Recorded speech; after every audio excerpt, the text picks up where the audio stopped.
Bueno, yo creo que al lado de nuestras mujeres latinoamericanas, ninguna de estas gracias tiene nada que hacer. Bueno, yo soy el doctor Sergio Sigliano, vengo de Buenos Aires. Le agradezco a AstraZeneca este espacio que me ha concedido. Y yo soy neumólogo pediatra, así que vamos a darle un enfoque más pediátrico a esta entidad que es el asma. Yo siempre digo que nunca falta una clase de asma donde no haya un iceberg. Y realmente el iceberg es tan gráfico de lo que es el asma, tan gráfico. El otro día me enteré que la punta del iceberg es solo el 15% de toda la estructura. Pues en el asma pasa lo mismo. Lo que nosotros vemos es una pequeña parte de una gran enfermedad que tiene muchas variables fisiopatológicas que necesitan ser tratadas porque son las que sostienen los síntomas. Entonces tenemos lo que está abajo del iceberg, la hiperactividad bronquial, el remodelamiento de la vía aérea y la inflamación crónica, son los tres aspectos que son pasibles de ser tratados con los preventivos, con los corticoides inhalados. Antes, y yo soy de la época esa, y veo que hay muchos colegas más o menos de mi edad, donde teníamos solo broncodilatadores, teofilina, salbutamol, y con eso andábamos más o menos a los ponchazos, tratando de controlar el asma. Desde que aparecieron los preventivos, nosotros hemos podido manejar esas tres patas que sostienen los síntomas del asma, haciendo que la hiperactividad disminuya, el remodelamiento se detenga y la inflamación crónica se retrotraiga. Podemos definir el asma en consultorio, más allá de los criterios de Castro Rodríguez, que todo el mundo lo conoce. Quiero ser un poco más clínico y más pediatra del consultorio. Podríamos decir que el asma es una mesa con 4 patas. Y si nosotros tenemos esas 4 patas presentes en el interrogatorio de nuestro paciente, podemos estar casi seguro que nuestro paciente tiene asma y tenemos la obligación de decirle a la madre: señora, su hijo muy probablemente tenga asma porque tiene estos factores de riesgo, como son la sibilancia recurrente con respuesta broncodilatadora. Estamos hablando de más de 3 episodios o más, que sería el momento adecuado para intervenir, el momento más oportuno para intervenir. La atopía en nuestro medio, en Colombia también, no así en Brasil o en Perú, donde la mayoría de los niños asmáticos son no atópicos, pero en nuestro medio la atopía casi es una condición sine qua non para definir el asma, porque es la responsable de la inflamación crónica. Los antecedentes familiares de primero y segundo orden prácticamente no faltan ni en el paciente asmático atópico ni en el paciente asmático no atópico. Por lo tanto, ustedes desconfíen de cualquier niño que no tenga padre, madre, o abuelos o hermanos con asma, porque probablemente no lo sea, y estemos confundiendo esta enfermedad con el principal diagnóstico diferencial que tiene el asma en pediatría, que son las sibilancias post-bronquiolitis, que me voy a referir en un apartado al final de la conferencia. Ustedes saben que el GINA 2006 y el 2010 clasifica al asma en controlada, parcialmente controlada y no controlada. Pero yo creo que este aspecto del GINA 2002 nos dice a nosotros con qué droga debemos empezar, porque uno de los errores más frecuentes es que intentemos tratar un asma leve con medicación adecuada para el asma severa, y eso estamos sobremedicando al paciente y estamos haciéndole gastar dinero innecesario al paciente, o lo que es peor, podemos estar tratando un asma severa con la medicación correspondiente al asma más leve, con lo que estaríamos subtratando al paciente. Entonces, en el GINA 2002, en el asma intermitente esporádico, que son el que tiene menos de 5 crisis por año, menos de 3 en 6 meses, permite tratarlo solo con beta-2 agonistas en los episodios. Si el asma es persistente, leve o intermitente más frecuente, podemos elegir corticoides inhalados a dosis bajas o montelukast. Si es persistente moderada, corticoides inhalador de dosis media, y si es persistente severa, tenemos 3 posibilidades. O seguimos aumentando la dosis del corticoide, que en pediatría en general, por lo menos la Sociedad Argentina de Pediatría la ha proscripto, por los efectos deleterios que tiene sobre el crecimiento de los primeros meses de vida, o agregarle una segunda droga, que puede ser un beta-2 de acción prolongada o el montelukast. ¿Qué nos permite entonces el tratamiento preventivo? No solo controlar los síntomas, sino que disminuye las exacerbaciones, disminuye la inflamación pero no la suprime, disminuye la reactividad bronquial pero no la anula, y evita el remodelamiento de las vías aéreas pero no lo retrograda. Si el corticoide pudiera hacer esto en estas 3 aspectos del asma que están debajo del iceberg, nosotros podríamos curar el asma. Pero desgraciadamente estos 3 aspectos están presentes antes de que el niño comience con los síntomas de asma y se mantienen después que la persona o el niño incluso haya entrado en remisión. O sea que la hiperactividad, el remodelamiento y la inflamación son previos a los síntomas y persisten después de la revisión de los síntomas del asma. Fíjense qué pasa si comenzamos en forma retardada el comienzo del tratamiento preventivo. Esto nos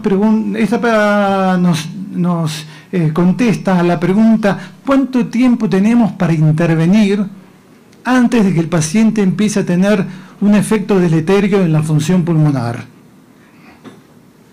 Vemos qué pasa si iniciamos el tratamiento antes de los 2 años, entre los 2 y los 3 años, entre los 3 y los 5 años y mayor de 5 años. Vemos que tenemos un intervalo de 3 años en promedio de tiempo para no llegar demasiado tarde y lograr que este paciente tenga un deterioro con una pérdida de la función pulmonar, sobre todo en la respuesta, como vemos acá, pre-beta-2, que es donde más se deteriora la función pulmonar, tanto en el adulto como en el niño.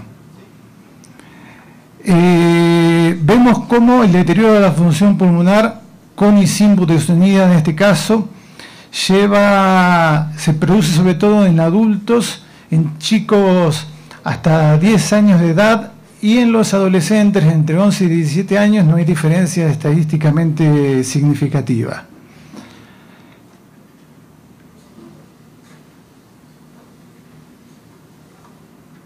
Esto es muy sensible. Bueno, esto es muy interesante. El corticoide inhalado tarda aproximadamente 45 semanas en tener el efecto máximo. Entonces, ¿qué estrategia podemos utilizar nosotros para sostener los síntomas del chico hasta que lleguemos a esas 45 semanas? El efecto de los corticoides es siempre acumulativo. Y a medida que pasa el tiempo, mayor es la cantidad de los aspectos del asma que podemos ser controlados. De manera tal que lo primero que controlamos son los síntomas nocturnos, después la función pulmonar, después la necesidad de medicación de rescate, después la vía aérea pequeña y después la hiperactividad bronquial. Y la dosis del corticoide, como el efecto es dosis dependiente, cuanto más alta es la dosis inicial, más aspectos del asma logramos controlar simultáneamente, como muestra el cuadro número 2. Y vemos acá entonces como el efecto es dosis-respuesta, y si le agregamos un beta-2 de acción prolongada, como puede ser el formoterol a la budesonida, nosotros vamos a lograr un mayor control de los síntomas y de las exacerbaciones agudas. En nuestro medio hay varias cantidades de corticoides, el de primera generación, que es la beclometasona, la budesonida, la flunisolida, la fluticasona, que son los de segunda generación, y la ciclesonida, la triamcinolona y la mometasona, que son los de tercera generación, que pueden ser dados una vez por día porque tienen un efecto prolongado de 24 horas. Y esas son las dosis equivalentes. Fíjense ustedes que las dosis equivalentes no son exactamente iguales en todos ellos, porque efectividad de la unión al receptor, la posibilidad de unirse a las proteínas y dejar droga libre, el efecto, la potencia glucocorticoide de cada uno de ellos es diferente y por lo tanto las dosis también van a ser diferentes. Y esto sobre todo si uno tiene que cambiar en el camino la medicación por alguna razón. Y no solo es importante qué medicación usamos, sino la forma en que lo administramos. La mejor medicación mal administrada va a tener el peor de los resultados. Y no solo me refiero al dispositivo, como en esta diapositiva que ustedes ven, sino también a la técnica de administración. Vemos que la nebulización solo llega al 5% de lo que nosotros le administramos a las vías aéreas pequeñas. Si usamos el aerosol directamente en la boca, esto se duplica al 10%. Y si usamos una aerocámara espaciadora, esto se cuadruplica y nos llega más o menos al 20%. Y en general los inhaladores de polvo seco pueden tener una penetración un poquitito mayor, sobre todo si se tratan del tubo Hailer o el discus. Esto es lo que se refirió el doctor Horacio recién con respecto al fluorocarbono y los hidrofluoroalcanos, que no me voy a detener. Y esto sí es importante. ¿Cómo se administra un aerosol con espaciador? Dijimos que la aerocámara espaciadora nos permite que el niño inhale más de lo que traga y no trague más de lo que inhala. Por lo que no solo evitamos el problema de la coordinación entre el disparo y la inhalación, sino también mejoramos la llegada de droga en el pulmón y el efecto es mucho más potente y más rápido que si se administra directamente en la boca, con menores efectos adversos locales e incluso sistémicos. Entonces, ¿cómo administramos una aerocámara? Y me voy a dirigir mucho a los pediatras, porque nosotros tenemos que enseñarles a los pacientes a administrar la droga y tenemos que corregir en cada una de las consultas la técnica, porque por más que estemos seguros que el paciente la entendió, a lo largo del tiempo esto se va degenerando y el paciente después hacen como que lo hace, pero no lo hace. Y en el caso del aerosol espaciador, recordemos estos detalles. El aerosol siempre con el pico para abajo para que nos permita llenar la válvula como nos explicó el doctor Horacio, porque se llena por efecto de gravedad. No olviden sacar la tapita. Tuve una madre que me la pegó pensando que se había roto, así que parece un detalle tonto, pero vale la pena aclararlo. No sacar la tapita, agitarlo para homogeneizar esa mezcla entre la droga, el propelente, el diluyente y el surfactante. Colocamos en el agujerito de atrás, mascarita bien pegada. Esto es muy importante. Las máscaras de silicona son mejores que las máscaras de plástico común, porque lo que abre la válvula es la presión negativa que desarrolla el niño durante la inspiración. Entonces, si no coapta bien la máscara sobre la cara, esa válvula no se va a abrir y la droga no va a penetrar.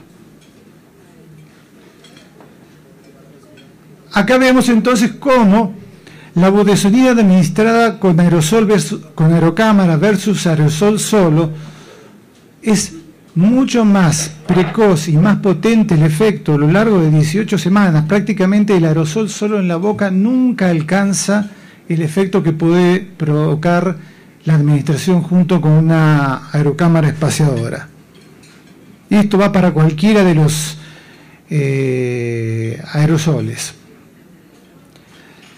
Dentro de la farmacocinética, recordemos que la beclometasona tiene mucho efecto deleterio sobre el crecimiento, porque no tiene efecto de primer paso sobre el hígado, o sea, pasa sin metabolizar a la circulación sistémica, y eso hace que tenga mucho efecto sistémico, mucho efecto sobre el crecimiento, sobre el eje hipotálamo hipófiso suprarrenal, sobre el metabolismo osteocálcico, cosa que no ocurre con lo de la nueva generación, budesonida, fluticasona y de ahí para arriba. Vemos cómo el efecto en el eje hipotálamo hipófiso suprarrenal en niños con budesonida durante 2 semanas no se altera. Es una de las drogas que menos altera el eje. Y el perfil de seguridad es que la talla al final alcanzada no es afectada por la budesonida. Puede ocurrir un pequeño enlentecimiento el primer año de vida que no nos tiene que asustar, porque estos autores, Pedersen y Agertoft, concluyeron que la velocidad de crecimiento se logra recuperar en los años posteriores y el paciente logra alcanzar la talla que debería tener para la que está genéticamente predispuesto. ¿Cuáles son las ventajas del formoterol? Algo hablaron recién. El formoterol tiene la ventaja con respecto a cualquier otro beta-2 de acción prolongada, la rapidez de inicio comparable totalmente a la del salbutamol, por eso se puede utilizar como medicación de rescate y no solo preventiva, comparado con el salmeterol, que tiene comienzo más lento, aproximadamente a los 20 minutos, y si se hace máximo a las 2 horas, o sea, no es una medicación que es esta última que se puede utilizar en las crisis. ¿Y a qué se debe esto? Eso se debe a que los distintos beta-2 tienen una particularidad en la función hidrofílica o lipofílica. El salbutamol es exclusivamente hidrofílico, o sea, no es capaz de almacenarse en la membrana y actúa directamente sobre el receptor, y una vez que lo estimuló, el efecto dura 4 a 6 horas y se acaba. Los beta-2 de acción prolongada tienen el efecto lipofílico que le permite ser retenido por los fosfolípidos de la membrana y desde ahí ir pasando al receptor progresivamente y manteniendo la estimulación a largo plazo. El formoterol es tanto lipofílico como hidrofílico, por eso es que tiene acción inmediata y también tiene acción prolongada. Sin embargo, el salmeterol es exclusivamente lipofílico. Primero se almacena en la membrana y después empieza a estimular el receptor beta adrenérgico a lo largo del tiempo, con un efecto aproximado de duración, tanto como el formoterol y el salmeterol, de 12 horas. Esta es una de las estrategias que podemos tener para que nuestro paciente no dude ni de nosotros ni de la eficacia de nuestro tratamiento. Entonces tenemos 3 estrategias para desarrollar hasta que el corticoide haga efecto. Una, decirle a la madre: no se preocupe, señora, el efecto del corticoide es inmediato, pero es acumulativo, vamos a alcanzar el efecto máximo a las 46 semanas, si ocurre algún tipo de síntoma, no se preocupe, que todavía no tenemos el efecto máximo. Pero no sería la más recomendable, porque la menor duda por parte del paciente con respecto a la eficacia del tratamiento o nuestra idoneidad como profesionales puede hacer que pierda la oportunidad de recibir la mejor medicación posible e irse a buscar curaciones mágicas. La otra opción es empezar con corticoides a dosis más altas, que logramos un control más rápido, y después ir bajándola. Y esta, que es la opción más recomendable, sumarle un beta-2 de acción prolongada que nos mantenga el niño broncodilatado mientras el corticoide va haciendo su efecto, y después podemos sacárselo de acuerdo al grado de severidad del chico o dejárselo si el asma es moderada a severa.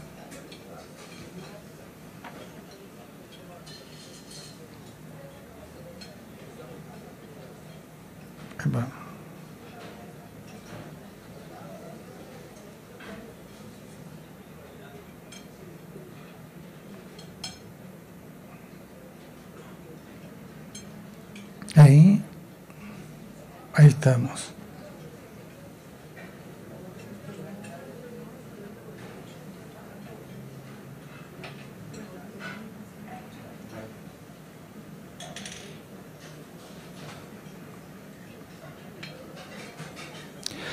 Una pregunta que muchas veces nos hacemos: ¿el efecto del beta-2 de acción prolongada de 2 dosis en el día es comparable a 4 dosis de salbutamol, si son los dos beta 2, ¿no podríamos tener más o menos la misma eficacia? Comparando formoterol con salbutamol, vemos que para nada son similares, es mucho mayor el efecto y mucho más rápido y más persistente, 2 dosis de beta 2 de acción prolongada que 4 dosis de salbutamol, como muestra este esquema. En general, el efecto sobre la hiperreactividad bronquial es ligeramente mayor en el formoterol que el del salmeterol, y la terapia combinada muestra un comienzo de acción del formoterol, como explicaron recién, combinado con budesonida con respecto al salbutamol es similar y perdura en el tiempo, y el efecto sobre la frecuencia cardíaca es aún menor el formoterol con respecto al salbutamol. La terapia combinada y la acción del formoterol muestra cómo, si nosotros utilizamos budesonida formoterol y lo comparamos en niños con fluticasona salmeterol, vemos como el efecto es más rápido con budesonida y formoterol y tiende a ser mayor en el tiempo, sobre todo en los primeros minutos. Así que la budesonida formoterol es la única combinación que brinda un rápido alivio de los síntomas y mejoría en la función pulmonar. El efecto broncodilatador se mantiene aproximadamente 12 horas, tanto para el formoterol como para el salmeterol, con respecto al placebo. Y las diferencias con el salmeterol es no solo que el formoterol es un agonista total, la acción más rápida y duración prolongada es lo único similar, sino la dosis respuesta. El salmeterol no podemos darlo a sobredosis, porque produce mucho efecto taquicardizante, temblores, excitación psicomotriz, sobre todo en niños, cosa que no ocurre con el formoterol, donde sí se pueden utilizar más dosis de las recomendadas, porque el efecto es dosis-respuesta. Y los pacientes tienen, tanto los niños como los adultos, una alta tolerancia a las dosis mayores. El uso de formoterol prescrito conjuntamente en niños con corticoides inhalados, adolescentes entre 14 y 17 años, no está asociado con un riesgo aumentado de muerte, ni hospitalizaciones relacionadas a asma, ni a mayor riesgo de eventos cardíacos. Estos resultados no fueron influenciados ni por las dosis ni por la etnia. Y en pediatría, la combinación budesonida-formoterol, obviamente siempre los combos van a ser más eficaces que cada una de las drogas por separado. El corticoide es mucho más eficaz que el montelukast, cualquiera sea el corticoide. Un corticoide junto con formoterol o un corticoide junto con montelukast va a ser mayor el efecto que cada una de las drogas por separado. En este caso, la budesonida formoterol en niños con asma persistente no es la excepción. Y nos muestran entonces estos gráficos la mayor eficacia de la droga con respecto el combo con respecto a la droga por separado.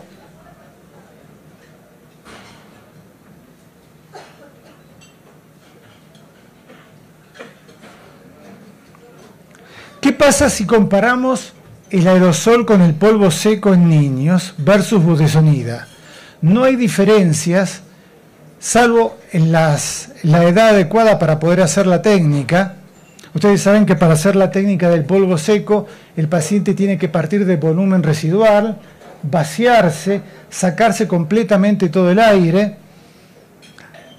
activar la dosis del dispositivo, ponerse el dispositivo en la boca del otro lado de los dientes, con los labios bien cerrados.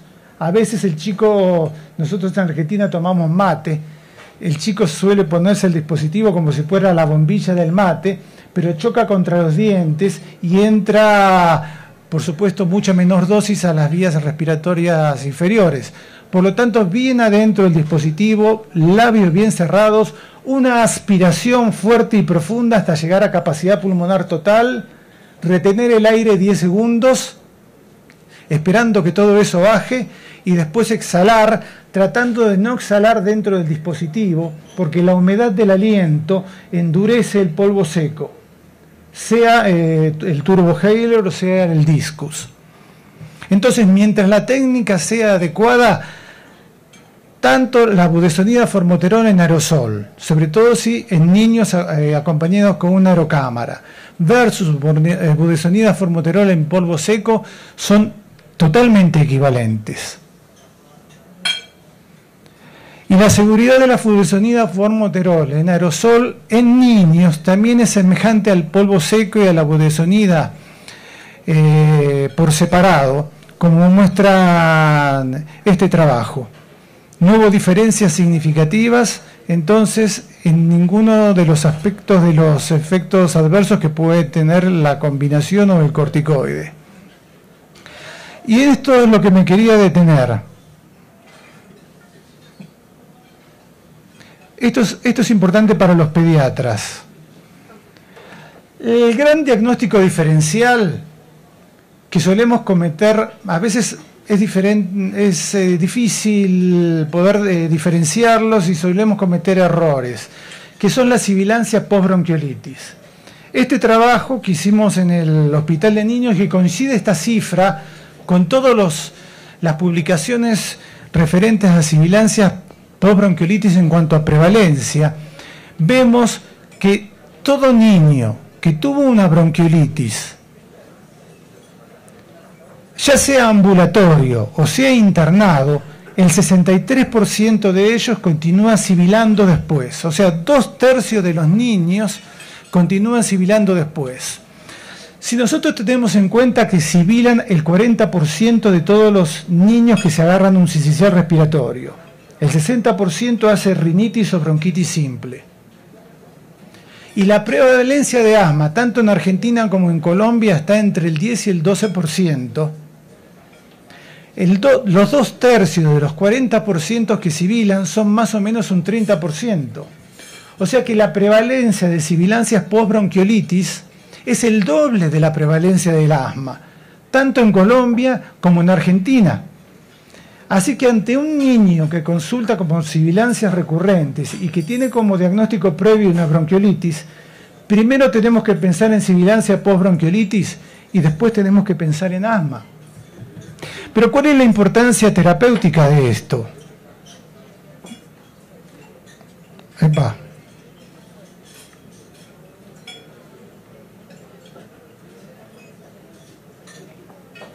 Ahí. Este trabajo de Castro Rodríguez muestra una pregunta que siempre nos hicimos. ¿Se pueden tratar las sibilancias postbronquiolitis como tratamos el asma, con corticoides inhalados? Y si necesita el paciente agregarle un beta-2 de acción prolongada. Nosotros hicimos un trabajo con fluticasona en el centro respiratorio en niños con sibilancias recurrentes sin factores de riesgo para asma y mostramos cómo disminuían las exacerbaciones, la necesidad de beta-2, el control de los síntomas. Y este trabajo de Castro Rodríguez del 2009 es un metaanálisis donde agarró varios trabajos, donde combinó tanto los trabajos que tenían sibilancias postbronquiolitis como los que tenían asma, tratados con corticoides inhalados, tanto con budesonida como fluticasona. Y él demostró que el porcentaje de exacerbaciones de los niños con sibilancias postbronquiolitis y asma fue significativamente menor que en el grupo placebo, y además registraba menor frecuencia de síntomas, menor uso de beta-2 y mejor función pulmonar, tanto en los niños con sibilancias postbronquiolitis como los pacientes con asma. El efecto fue mayor para los pacientes asmáticos que para las sibilancias postbronquiolitis, e independiente de la edad, la condición atópica, el tipo de corticoide utilizado y la duración de los síntomas. Entonces nosotros, no sé acá en Colombia lo que tienen autorizado, En Argentina nosotros estamos utilizando los corticoides inhalados, a veces combinados con beta 2 si el chico tiene edad para recibirlo. En Argentina los beta 2 de acción prolongada están aprobados a partir de los 4 años. Tengo entendido que aquí en Colombia es a partir de los 6. La FADA lo aprobó a partir de los 4 años. A veces los neumonólogos nos tomamos el atrevimiento en pacientes lactantes o niños pequeños con asma severos de incluir un beta 2 de acción prolongada bajo nuestra absoluta responsabilidad, porque no hay ningún trabajo que nos autorice a utilizar esto en niños menores de 4 años. Por eso, en menores de 4 años, si tenemos que agregar una segunda droga, tenemos que agregar el montelukast y no el beta 2 de acción prolongada. Y por último, estas son las dosis. Recuerden que las dosis no dependen de si el niño tiene 2 meses, 2 años, 20 años o 50 años, porque la dosis del corticoide y del beta 2 va a depender del grado de severidad de asma y no de la edad. O sea, esto no es kilo dependiente, sino severidad dependiente. Y esas serían entonces las dosis señaladas y que coincide tanto en pediatría como en pacientes adultos. Fíjense que durante el empeoramiento, en forma transitoria, se puede utilizar mayor cantidad de PAF durante el día en forma transitoria. En conclusión, la budesonida formoterol es más eficaz que los corticoides inhalados como única terapia en niños y adolescentes con asma no controlada. La budesonida formoterol provee una rápida y sostenida mejora en la función pulmonar comparado con los corticoides solos. En aerosol y polvo seco son terapéuticamente equivalentes en niños con asma y presenta un perfil de seguridad semejante a la budesonida sola en el tratamiento en niños con asma. O sea que todo lo que el doctor Girado demostró en pacientes adultos también está demostrado en pacientes pediátricos, y esta droga es eficaz, segura y fácil de administrar. Quisiera detenerme en el contador de dosis, porque eso es más importante de lo que nosotros imaginamos. Me atrevería a decir que no deberían existir más aerosoles sin contador de dosis, porque fue el gran drama que hemos tenido los neumonólogos, tanto en los de niños como los de adultos, para lograr el control de los síntomas. El paciente siente que todavía queda y uno le pregunta ¿cuánto hace que tiene este aerosol? 4 meses. Obviamente eso no puede suceder. Muchas veces el paciente viene con síntomas: doctor, mi nene se empeoró, esta medicación no sé si es tan efectiva o hay que subir la dosis o agregarle otra cosa, cuando en realidad lo que sucedió es que el paciente se quedó sin dosis hace 2 meses y no se dio cuenta por no tener esos famosos numeritos que le dicen cuánto le falta para que se termine y cuándo se terminó en realidad. La rapidez de acción y los beneficios inmediatos en el control de asma aumentan la adherencia al tratamiento. Y quería despedirme con esta foto, agradecerles la atención prestada.